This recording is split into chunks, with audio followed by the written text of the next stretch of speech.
Sid. Oh, your new companion appears much more formidable than your uncle. Should I be worried? You haven't been introduced. Jill, Clive has told me much about you. All lies, I'm sure. Your Stolas said that Dalamil has a bandit problem. Indeed. Although, you're a little late. They left with our food and guild days ago. Any idea where they went? The desert's a big place. Your guess is as good as mine. But the fact is, I have more immediate concerns. What did you say to me? What did you say? Ah, as if by magic. Let's just say we've yet to reach a consensus about how to solve Dalamil's little problem. And at this rate, it won't be the actions of the bandits which prove to be our undoing. It will be our own. I've tried reasoning with the dissenting parties, but even the Desert Hare has limits. Perhaps we could talk to them. What makes you think they'll listen to us? What makes you think they won't? She makes a fair point, Sid. And you won't have wasted much of your precious time if you fail. They're just across the courtyard.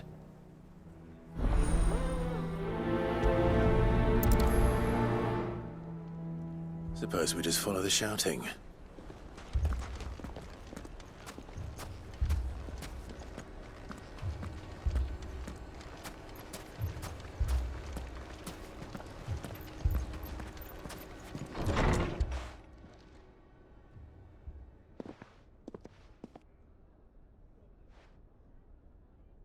You wouldn't talk like that if it had been your men whose throats were slit. Blood for blood, it's the only way. We hire mercenaries and have them mount the bandits' heads on our walls as a lesson to the rest. And what happens when those mercenaries are slaughtered like your men? Are you going to hire more? We're better off using that coin to buy food and supplies. If we hire mercenaries, the only thing we're buying is the bandits' ire. And you cannot fill empty bellies with that. Do you hear me? But what happens when they come back? Maybe it'll be your throat that's slit. That's enough. Both of you. Any more of this and I'll throw you out myself. Come back when you're ready to talk like adults.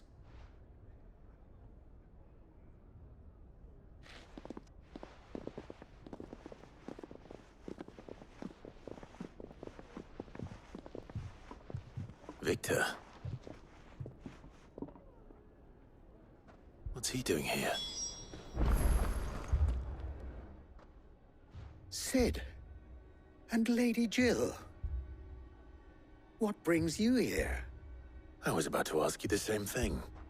Costness is in chaos, and the markets have all but ceased to operate. The Briar's Kiss here in Dalamil is the only place I can reliably obtain supplies. I was here to do just that when Master Lubor told me of his troubles. He thought I might be able to talk some sense into these fools. But if you're here, I suppose his patience must be waning. Who are those people? Those were the thorns in Lubor's side. And the reason this place might be headed the same way as Costness. It's these accursed skies. The darkness is enough to drive a man to madness. Or an entire city, for that matter. We're still working on the skies. But in the meantime, perhaps we can find a solution to Dalamil's problems. I hope so. For all our sakes.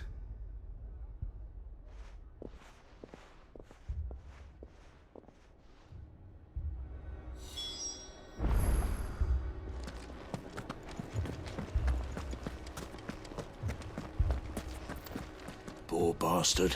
Couldn't run because of the weight of his load. Still, better a branded than one of us.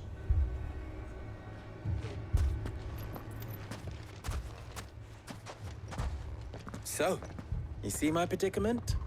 What I saw was a room full of people who were angry and afraid. And with good reason by the sound of it. But if left to smolder, that anger and fear could set the entire town alight. My thoughts exactly.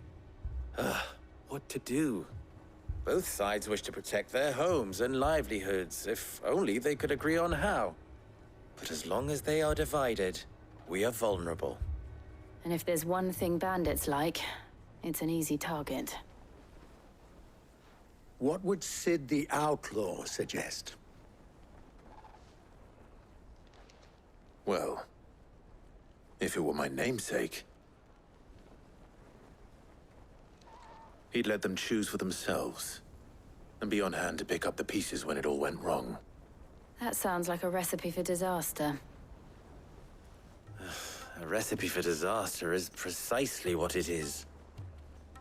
But perhaps that realization would be enough to make them question the ingredients. While it's plain neither Conrad nor Natalie will countenance the other's proposal, it may still be possible to make them doubt their own. Before presenting them with a third option. And that would be? To pool our resources and save the city ourselves. Why fight each other? When all that fear and anger can be directed at the bandits. It appears we have a plan of action. Victor, pay Conrad a visit. See if you can't convince him of his folly. I'll speak with Natalie. As you wish. Your faces are not well known in this town. That may prove useful. Don't worry, Victor and I will do most of the talking.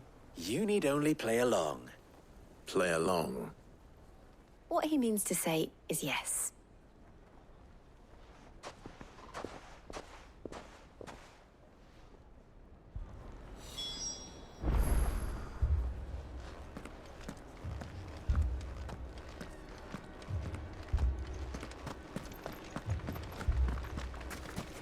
Picture it, Conrad. Your own city guard. With you as captain. Me? Buy more supplies. We might as well scatter seeds near a rat's nest. They're the problem, and only steel will solve it.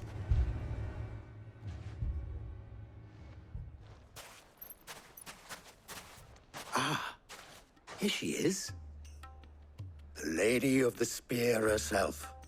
Conrad.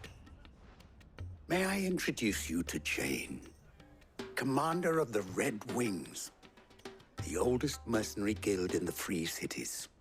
A pleasure, my lady. The pleasure is all mine. As I told you, I summoned the commander here from Canver to inquire about a contract. Victor says you told him no. That there aren't any men left to hire. Is that true? True as the crystals cracked. Nobles came and claimed every last one worth his salt. And not just from us Red Wings. You know of the 7 high houses. There must be 2 swords assigned each one. Granted, we have a few boys left. If it's boys you're looking for. Well, Conrad, are you saying that Dalamil's finest cannot defend this town better than a gaggle of unblooded striplings? That a band of beardless youths could better avenge the deaths of your brave men than you yourselves? Absolutely not. We'll show those bastards who they're dealing with.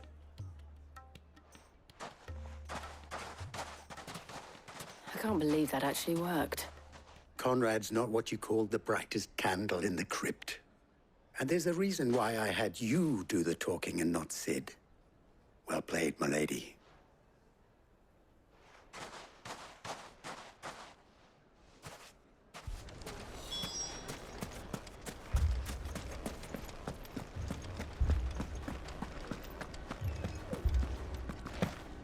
If you're wondering why Dalamil's in such a sorry state, you can blame the bandits.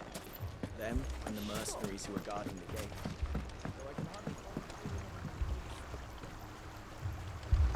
If I had my pickaxe, I would... I mean, it may still be possible to buy something, and we... All this after the last sellswords we paid for proved themselves such reliable souls. You'd have us throw good gil after bad. Never poke a hornet's nest, they say. Conrad's going to get us all killed. I agree with Nat. Ah, here he is now. Natalie, allow me to introduce Lord Underhill of Randalar's prestigious League of Merchants. Lord Underhill. At your service. Underhill. I was just telling the good lady of our conversation, my lord, and how you were lamenting the state of the capital's stores. Lubor says that not only are the granaries almost empty, but that war and the Blight mean this season's harvest won't be enough to fill them for winter. Indeed, certainly that is the case. The nobles in the capital are buying up the city's stocks of barley and wine, driving the prices higher than most commoners can afford. It is only a matter of time before the peasants revolt. It is worse than I thought. If what Lord Underhill says is true, I fear we have little hope of supplementing our stores, meager though they regrettably are. And while I applaud your endeavors to dissuade our more bellicose citizens from seeking vengeance, I sense Conrad is not wrong in his assessment of the bandits' likely return. Which means that now, more than ever, we will need to secure what little we still have. Food, weapons, herbs, everything. If our humble town is to endure not only this hardship, but those that are certain to follow, we must stand united. All right. If it will help to protect my home, I'll do it. But you needn't have gone through this charade.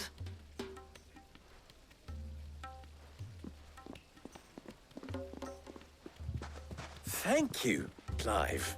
Your performance was nothing if not workmanlike. She saw right through it. I didn't say it was good, merely that it produced the desired effect. Now, my scouts should be returning shortly. Meet me back at the Briar's Kiss, and we shall see what we face.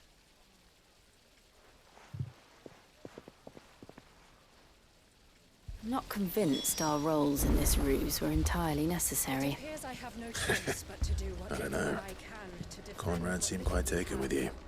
But I would not see any unnecessary blood spilt. Mummy, I'm scared. What if the bad men... Oh, I'm ruined.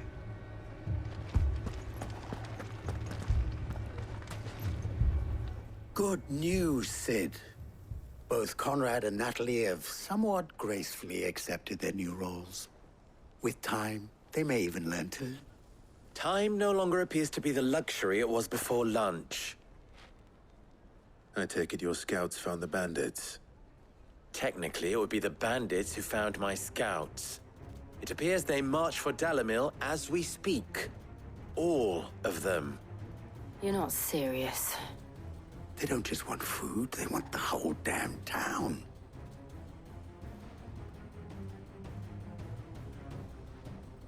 I have a favor to ask.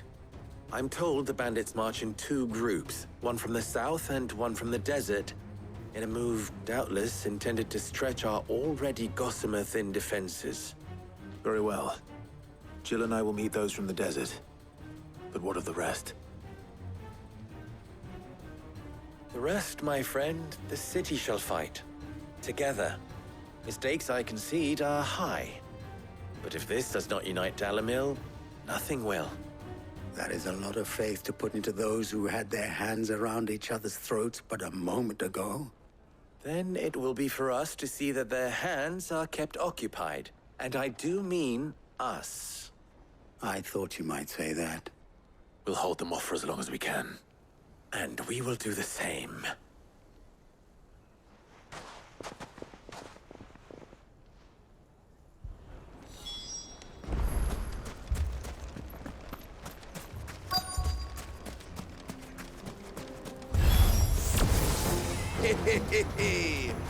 The womenfolk have come to welcome us. I'll take that one. It's all yours.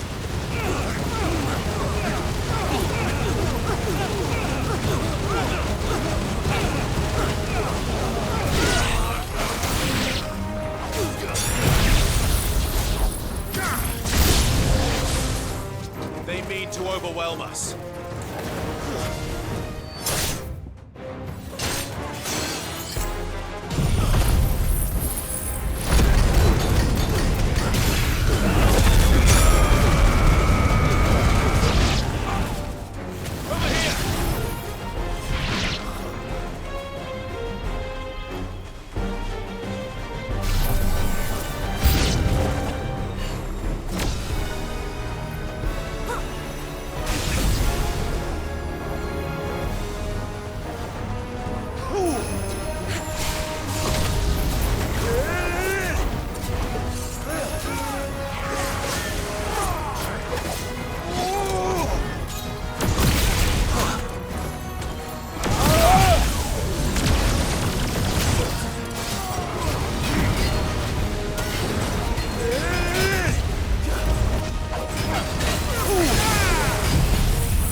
The townspeople. Could they have held out? I don't hear any fighting. What do you think? That we should hurry.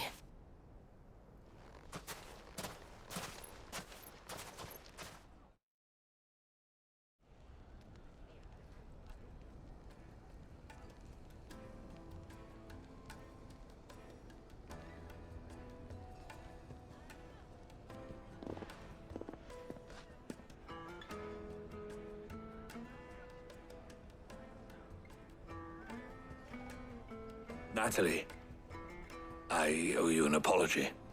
You did well out there. The inn would have been lost had you not held the line. Without you, there would have been no line to hold. You saved us, Conrad. You saved Dalimil. We all saved Dalimil.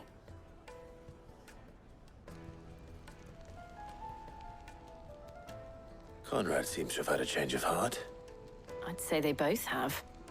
I take it from your presence that our visitors from the desert won't be joining us either. Pity. The plan worked, Sid. Granted, it only took an army of bloodthirsty bandits at our gate. Calm now, Victor. Why quibble over the details? We are united, and that is all that matters. As for you, Sid, you fight considerably better than you act. I'll take that as a compliment.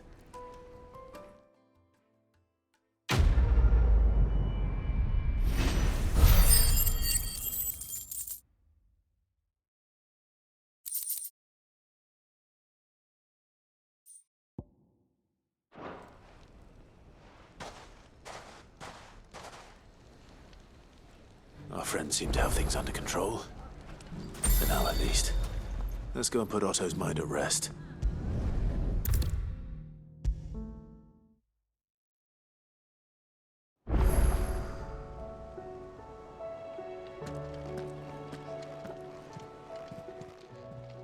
How may I help you today, Clive?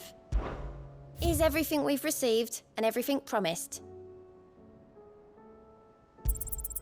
Here you are. Come again. I may have more for you.